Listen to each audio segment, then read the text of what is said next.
The note at the top of this post briefly describes the general idea of this post, which is sort of a side interest of mine when it comes to music, and that is tracing down, the sort of history, genealogy of certain grooves and songs.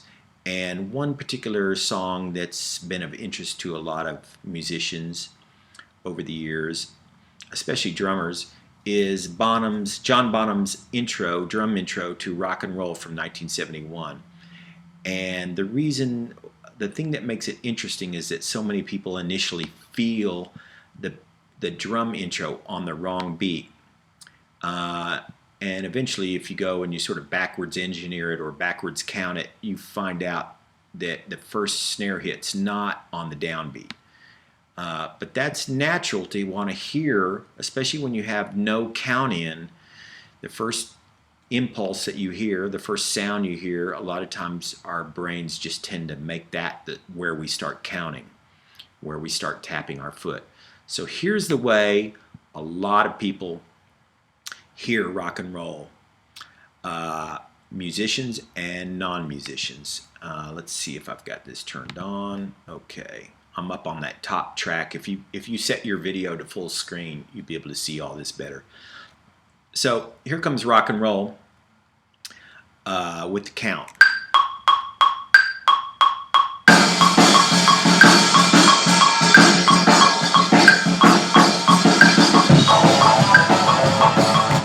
Now, that works pretty well, except that there seems like there's a few extra drum beats, like there's a hiccup or a little bit of a stumble before the band comes in, almost like it's a mistake.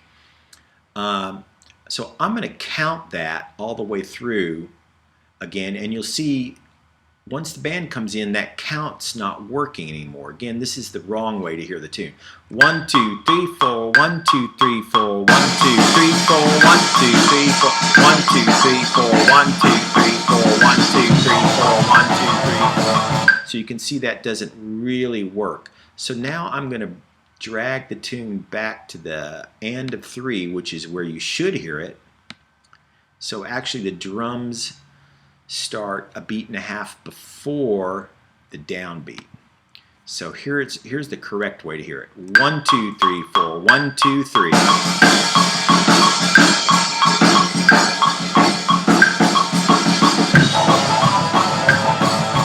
All right, so here it is again with me counting. 1, 2, 3, 4, 1, 2, 3, 4, 1, 2, 3, 4, 1, 2, 3, 4, 1, 2, 3, 4, 1, 2, 3, 4, 1, 2, 3, 4, 1, 2, 3, 4. See, then everything works out. So where did Bonham come up with that? Well, most drummers know that he sort of took it from Earl Palmer. I think it was Earl Palmer on Little Richard's 1957 hit "Keep a Rockin'."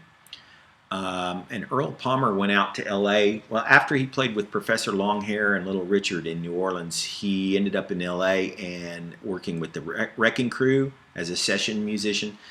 And he played the drums on Mission Impossible, great famous drum track from the original TV show. So here's Earl Palmer on "Keep on Knockin'" with Little Richard's vocal.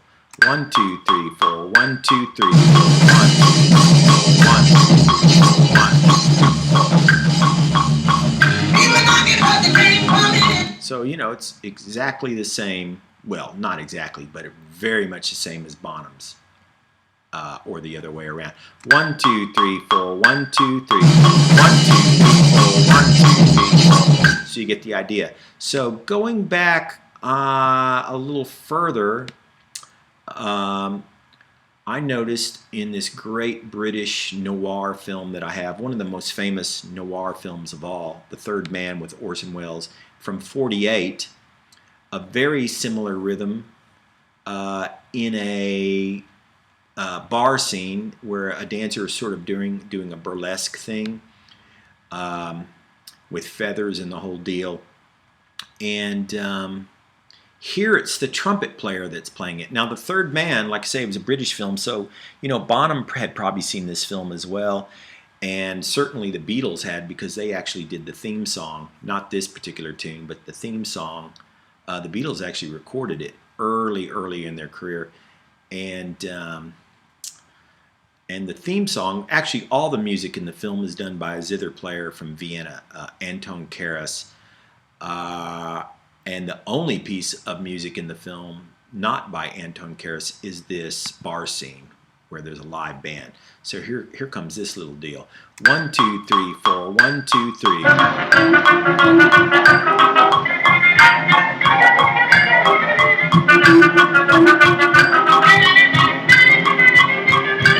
So there, it's a trumpet and actually a piano that are playing the da da da da da da da da da da da da.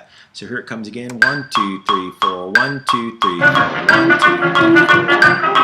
All right, so you get the idea. And then going back further, I realized eventually that that rhythm comes from Ragtime. So here's the Entertainer, which has the same rhythm. It starts on 4, so half a beat later. And later on, I made some loops where I dubbed in a little extra half beat to make it start on the end of 3. But once the initial phrase is done, da da da da, then you can hear the piano player. I think this is the version from the movie.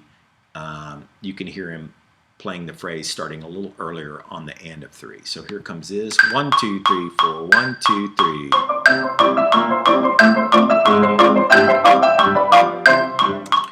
1, 2, 3, 4. 1, 2, 3, 4. And I'll loop that so you can hear it back to back.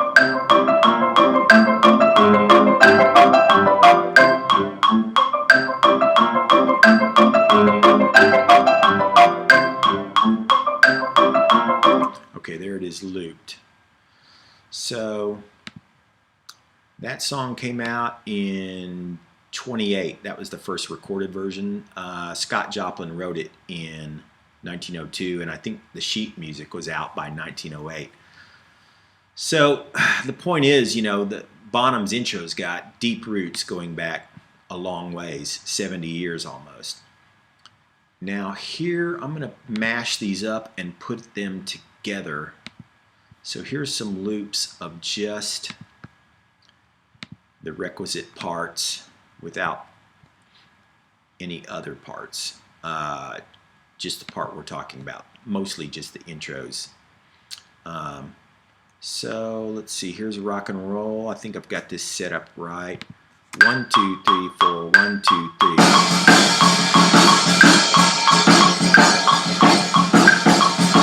So there's rock and roll. Here's the Entertainer.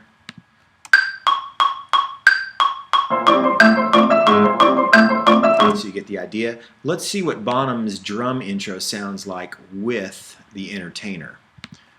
1, 2, 3, 4. 1, 2, 3.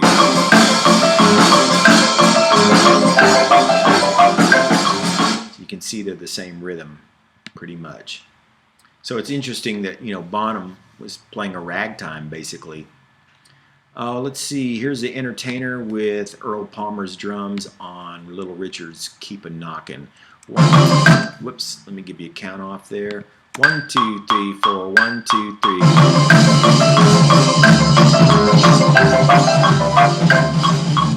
Let's try John Bonham's intro with the theme or the third man bar scene. So same spot. 1, 2, 3, 4. 1, 2, 3.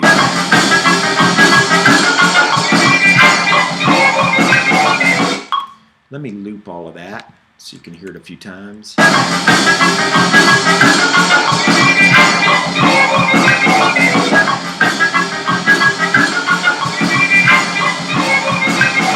So you get the idea. Now this is going to be quite a batch of stuff, but here they are all together. The Entertainer, the third man, Keep a Knockin', and rock and roll all together. 1, 2, 3, 4. 1, 2, 3.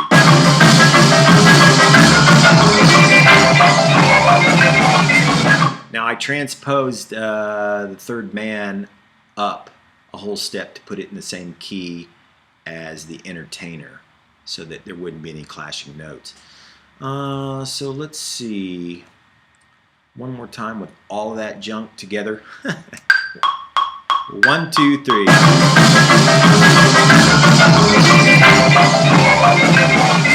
Kind of wild. Now, the original tempos on all these weren't actually very far apart, which even sort of makes the argument further that, you know, Bonham had been listening to maybe all of this stuff, but or that Earl Palmer had been listening to all of that stuff.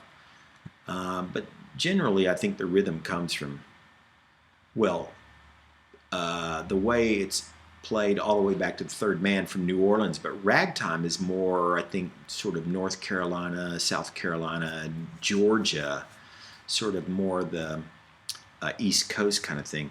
So let's see, rock and roll, the original tempo was 167. I've got everything set at 180 here.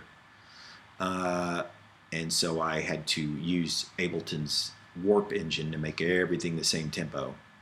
Let's see, Keep on Rockin' was 160. Keep it knockin'. The Third Man is 191. And The Entertainer was 158. So generally between 160 and 190 were the various original tempos, and I just set everything at 180. Sort of split the difference just a little bit. Anyway, so that's that. Kind of an interesting project, and made a lot easier in Ableton Live. It's got a lot of functions that make doing these kind of studies or mashups a lot easier. So anyway, kind of interesting, like I say.